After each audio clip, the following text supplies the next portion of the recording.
ವೀಕ್ಷಕರೇ, TV on ಮಾಡಿದರೆ ಸಾಕು, ಯಾವ ಚಾನಲ್ ಹಾಕಿದರೂ ಕೂಡ ಜಾಹೀರಾತು ಬರೋದು ಕಾಮನ್. ಆ ಕಡೆ ಅಜಯ್ ದೇವಗನ್, ಈ ಕಡೆ ಶಾರುಖ್ ಖಾನ್ ವಿಮಲ್ ಪಾನ್ ಮಸಾಲ ಆ್ಯಡನ್ನು ನೀಡ್ತಾರೆ. ಈ ಕಡೆ ಇನ್ನೊಂದು ವಾಹಿನಿಯಲ್ಲಿ ವಿರಾಟ್ ಕೊಹ್ಲಿ ಬಿಯರ್ ಆ್ಯಡ್ನ ಕೊಡ್ತಾರೆ.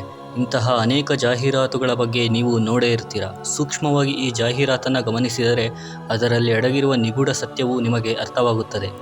ಅಜಯ್ ದೇವಗನ್ ತೋರಿಸುವ ಪಾನ್ ಮಸಾಲದಲ್ಲಿ ಕೆಳಗಡೆ ಚಿಕ್ಕದಾಗಿ ತಂಬಾಕು ರಹಿತ ಏಲಕ್ಕಿ ಎಂದು ಬರೆದಿರುತ್ತೆ. ಹಾಗೆ ವಿರಾಟ್ ಕೊಹ್ಲಿ ತೋರಿಸುವಂಥ ಬಿಯರ್ನಲ್ಲಿ ಚಿಕ್ಕದಾಗಿ ಸ್ಪೋರ್ಟ್ಸ್ ಡ್ರಿಂಕ್ ಅಂತ ಬರೆದಿರುತ್ತೆ. ಅಂದರೆ ಇಲ್ಲಿ ತೋರಿಸುವ ಪ್ರಾಡಕ್ಟ್ ಬೇರೆ, ಅಲ್ಲಿ ಮಾರಾಟವಾಗುವ ಪ್ರಾಡಕ್ಟ್ ಬೇರೆ. ಹೀಗೆ ಒಂದು ಪ್ರಾಡಕ್ಟನ್ನು ತೋರಿಸಿ ಅದರ ಮೂಲಕ ಇಲ್ಲಿಗಲ್ ಪ್ರಾಡಕ್ಟ್ನ ಮಾರಾಟ ಮಾಡುವ ಈ ಪ್ರಕ್ರಿಯೆಗೆ ಕಮರ್ಷಿಯಲ್ ಭಾಷೆಯಲ್ಲಿ ಸರೋಗೇಟ್ ಅಡ್ವರ್ಟೈಸಿಂಗ್ ಎಂದು ಕರೆಯುತ್ತಾರೆ. ನಾವು ಮನೆಯಲ್ಲಿ ನೋಡುವ ಬಹುತೇಕ ಜಾಹೀರಾತು ಕೂಡ ಸರೋಗೇಟ್ ಆ್ಯಡ್ಸ್ ಅಂತಲೇ ಹೇಳಬಹುದು. ಏನಿದು ಸರೋಗೇಟ್ ಆ್ಯಡ್ಸ್? ಇದರ ಉದ್ದೇಶ ಏನು? ಇದರಿಂದ ಯಾರಿಗೆ ಲಾಭ, ಯಾರಿಗೆ ನಷ್ಟ? ಸಮಾಜದ ಮೇಲೆ ಯಾವ ರೀತಿ ಇದರ ಪ್ರಭಾವ ಬೀರುವುದು? ಇಂತಹ ರೋಚಕ ವಿಷಯಗಳನ್ನು ತಿಳಿಯೋಣ ಬನ್ನಿ ವೀಕ್ಷಕರೇ. ಟೈಗರ್ ಶ್ರಾಫ್ ಹಾಗೂ ಸೂಪರ್ ಸ್ಟಾರ್ ಮಹೇಶ್ ಬಾಬು ನೀಡುವ ಆ್ಯಡ್, ವಿರಾಟ್ನ ಹಾಟ್ ಡ್ರಿಂಕ್ಸ್ ಆ್ಯಡ್, ಇನ್ನೂ ಇಂಥ ಅನೇಕ ಜಾಹೀರಾತು ನೋಡಿದಾಗ ನಮಗೆ ತಟ್ಟನೆ ಆ ಬ್ರ್ಯಾಂಡ್ನ ಬೇರೆ ಪ್ರಾಡಕ್ಟ್ಗಳು ನೆನಪಿಗೆ ಬರ್ತವೆ. ತಂಬಾಕು ರಹಿತ ಏಲಕ್ಕಿ ಚೀಟಿನ ತೋರಿಸುವ ರೀತಿಯೂ ಇರಬೇಕು, ಅದರ ಜೊತೆಗೆ ಪಾನ್ ಮಸಾಲ ತಂಬಾಕು ಪ್ರಮೋಟ್ ಮಾಡಿದಂತೆ ಕೂಡ ಇರಬೇಕು. ಇದೇ ಇದರ ಅಸಲಿ ಗುಟ್ಟು. ವೀಕ್ಷಕರೇ, ಇದು ದೇಶದಲ್ಲಿ ನಡೆಯುತ್ತಿರುವ ಅತಿದೊಡ್ಡ ಸ್ಕ್ಯಾಮ್. ಈ ಮೂಲಕ ದೇಶದ ಲಕ್ಷಾಂತರ ಜನರನ್ನು ಬಕರ ಮಾಡುತ್ತೇವೆ. ಈ ಸ್ಕ್ಯಾಮ್ ಬಗ್ಗೆ ತಿಳಿದರೆ ಆಶ್ಚರ್ಯ ಆಗೋದು ಖಂಡಿತ. ಮಾರುಕಟ್ಟೆಯಲ್ಲಿ ನಮಗೆ ತರಹೇವಾರಿ ಮಾರಾಟದ ಸರಕುಗಳು ಸಿಗ್ತವೆ, ಅದರಲ್ಲಿ ಮಾದಕ ವಸ್ತುಗಳು ಕೂಡ ಇರಬಹುದು. ತಂಬಾಕು ಆರೋಗ್ಯಕ್ಕೆ ಒಳ್ಳೆಯದಲ್ಲ ಅನ್ನೋ ಈ ಸರ್ಕಾರವೇ ಸರೋಗೇಟ್ ಆ್ಯಡ್ಸ್ಗೆ ಅನುಮತಿ ಕೊಟ್ಟಿದೆ. ಯಾವಾಗ ಇಲ್ಲಿಗಲ್ ಪ್ರಾಡಕ್ಟ್ಸ್ನ ನೇರವಾಗಿ ಪ್ರಮೋಟ್ ಮಾಡಲು ಸಾಧ್ಯವಾಗವಲ್ಲೋ ಆವಾಗ ಬೇರೆ ಪ್ರಾಡಕ್ಟ್ಸ್ಗಳ ಹೆಸರಿನಲ್ಲಿ ಈ ಪ್ರಾಡಕ್ಟ್ನ ಪ್ರಚಾರ ಮಾಡೋದೇ ಸರೋಗೇಟ್ ಆ್ಯಡ್ಸ್ನ ಅಜೆಂಡಾ. ಇದು ಏಕೆ ಜಾರಿಯಲ್ಲಿದೆ ಎಂದು ಗೊತ್ತಾಗಬೇಕೆಂದರೆ ಅದರ ಹಿಂದಿನ ವಿಷಯಗಳು ನೀವು ತಿಳಿದುಕೊಳ್ಳಲೇಬೇಕು. ವೀಕ್ಷಕರೇ, 1995ರವರೆಗೂ ನಮ್ಮ ದೇಶದಲ್ಲಿ ಗುಟ್ಕಾ, ಬೀಡಿ, ಸಿಗರೇಟ್ ಜಾಹೀರಾತಿಗೆ ಯಾವುದೇ ಅಡ್ಡಿ ಇರಲಿಲ್ಲ. ಆಗಿನ ಕಾಲದಲ್ಲಿ ಸುಪ್ರಸಿದ್ಧ ನಟರು ಹಾಗೂ ನಟಿಯರು ಈ ತಂಬಾಕು ಜಾಹೀರಾತಿಗೆ ಕೊಡುತ್ತಿದ್ದರು. ಆದರೆ 2000ದ ನಂತರವಷ್ಟೇ ಈ ತಂಬಾಕಿನಿಂದ ಕ್ಯಾನ್ಸರ್ ರೋಗ ಎಂದು ತಿಳಿದಾಗ ನಂತರ ಹಾಗೂ ಜನರ ಒತ್ತಡದ ಮೇರೆಗೆ ಜಾಹೀರಾತನ್ನು ಬ್ಯಾನ್ ಮಾಡಿತು. ಇದೇ ಸಮಯದಲ್ಲಿ ಜಾಹೀರಾತಿನಿಂದ ಕೋಟಿಗಟ್ಟಲೆ ಪ್ರಾಫಿಟ್ ಮಾಡುತ್ತಿದ್ದ ಉದ್ಯಮಿಗಳಿಗೆ ಧರ್ಮ ಸಂಕಟ ಎದುರಾಯಿತು.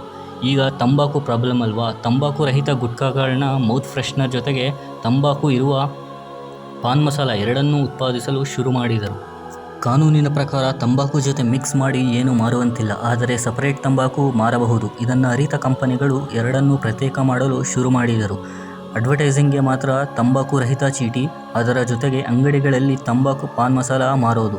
ನಮ್ಮ ದೇಶದಲ್ಲಿ ಕೋಟಿಗಟ್ಟಲೆ ವಿಮಲ್ ಸೇವಿಸೋ ಜನರಿದ್ದಾರೆ. ಅಂಗಡಿಗೆ ಹೋಗಿ ವಿಮಲ್ ಏಲಕ್ಕಿ ಕೇಳಿ ನೋಡಿ, ಸಿಗುವುದೇ ಅಪರೂಪ. ಅಲ್ಲಿ ಸಿಗುವುದು ಬರೀ ತಂಬಾಕು ಇರುವ ಪಾನ್ ಮಸಾಲ ಅಷ್ಟೇ.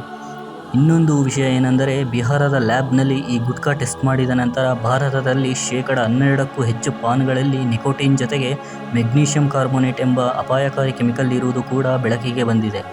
ಶಾರುಖ್ ಖಾನ್ ಹಾಗೂ ಅಜಯ್ ದೇವಗನ್ ತೋರಿಸುವುದು ಏಲಕ್ಕಿ ಪ್ರಾಡಕ್ಟ್ ಎಂದು ಹೇಳುವುದೇ ಇಲ್ಲ, ಅದರ ಬದಲಾಗಿ ಕೇಸರಿ ಪಾನ್ ಮಸಾಲ ಎಂದು ಹೇಳುತ್ತಾರೆ. ಮಿಲಿ ಸೆಕೆಂಡ್ಸ್ನಲ್ಲಿ ಮಾತ್ರ ಏಲಕ್ಕಿ ಎಂದು ತೋರಿಸಲಾಗುತ್ತೆ. ಇಲ್ಲಿ ನಿಜವಾಗಿಯೂ ಅವರು ಪ್ರಮೋಟ್ ಮಾಡೋದು ಏಲಕ್ಕಿ ಅಲ್ಲ, ವಿಮಲ್ ಎಂಬ ಬ್ರ್ಯಾಂಡ್ ನೇಮ್ನ.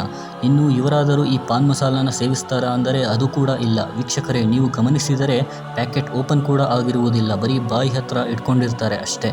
ಯಾಕೆಂದರೆ ತಂಬಾಕು ಒಳ್ಳೆಯದಲ್ಲ ಎಂದು ಅವರಿಗೂ ಗೊತ್ತು. ಅಮಾಯಕ ಜನರು ಮಾತ್ರ ಏನು ಗೊತ್ತಿಲ್ಲದೆ ಸೇವಿಸುತ್ತಾರೆ. ವೀಕ್ಷಕರೇ, ಜನರು ಇವರಿಗೆ ಏನಾದರೆ ಇವರಿಗೇನು ಅಲ್ವಾ? ಬರೀ ತೆರೆ ಮುಂದೆ ಮಾತ್ರ ಫ್ಯಾನ್ಸ್ ಎಂದು ತೋರಿಸಿಕೊಳ್ಳುತ್ತಾರೆ ಅಷ್ಟೇ. Tiger Shroff, super star Mahesh Babu, Anushka, Amitabh Bachchan ಇಂಥ ದೊಡ್ಡ ದೊಡ್ಡ ಸೆಲೆಬ್ರಿಟೀಸ್ ಗುಟ್ಕಾ ಪರಿಣಾಮ ಗೊತ್ತಿದ್ದರೂ ಜಾಹೀರಾತಿಗೆ ಮುಂದಾಗುತ್ತಾರೆ. ತೆರೆ ಹಿಂದೆ ಆಗಲಿ ತೆರೆ ಮುಂದೆ ಆಗಲಿ ಸಿಗರೇಟನ್ನು ಮುಟ್ಟದ ಮಹೇಶ್ ಬಾಬು ಈ ಥರದ ಆ್ಯಡ್ ನೀಡುತ್ತಾರೆ ಎಂದರೆ ವಿಪರ್ಯಾಸವೇ ಸರಿ. ಇಷ್ಟು ವಯಸ್ಸಾಗಿದ್ದರೂ ಕೂಡ ಅಮಿತಾಬ್ ಬಚ್ಚನ್ ಇಂತಹ ಅಪಾಯಕಾರಿ ವಸ್ತುಗಳನ್ನು ಬ್ರ್ಯಾಂಡ್ ಅಂಬಾಸಿಡರ್ ಆಗಿದ್ದರು ಎಂದರೆ ದುರ್ದೈವವೇ ಸರಿ. ನಿಮಗೆ ಗೊತ್ತಾ, ಭಾರತದಲ್ಲಿ 30% TBI ಕೇಸಸ್ ಹಾಗೂ 40% ಕ್ಯಾನ್ಸರ್ ಕೇಸಸ್ ಈ ಗುಟ್ಕಾಯಿಂದಲೇ. ಕಳೆದ 10 ವರ್ಷದಲ್ಲಿ ಈ ದೇಶದಲ್ಲಿ 24% ಕ್ಯಾನ್ಸರ್ ಕೇಸಸ್ ಹೆಚ್ಚಾಗಿವೆ. ಇದಕ್ಕೆಲ್ಲ ಯಾರು ಹೊಣೆ? ವೀಕ್ಷಕರೇ, ನಾನು ಇಲ್ಲಿ ಯಾವುದೇ ನಟನ ವಿರುದ್ಧ ಅಲ್ಲ, ಅದರ ಉದ್ದೇಶ ಕೂಡ ನನಗೆ ಇಲ್ಲ. ಇಲ್ಲಿ ಜೀವ ಹೋಗುತ್ತಿರುವುದು ಅಮಾಯಕ ಜನರು. ಏನು ಗೊತ್ತಿಲ್ಲದ ಗುಟ್ಕಾ ಪಾನ್ ಮಸಾಲ ಅಗಿದು ತಮ್ಮ ಪ್ರಾಣವನ್ನು ಹೀನಾಯವಾಗಿ ಕಳೆದುಕೊಳ್ಳುತ್ತಿದ್ದಾರೆ. ಇನ್ನಾದರೂ ಎಚ್ಚೆತ್ತುಕೊಳ್ಳಬೇಕೆನ್ನುತ್ತಾ ಈ ವಿಡಿಯೋನ ಇಲ್ಲಿಗೆ ಮುಗಿಸುತ್ತಿದ್ದೇನೆ. ಧನ್ಯವಾದ.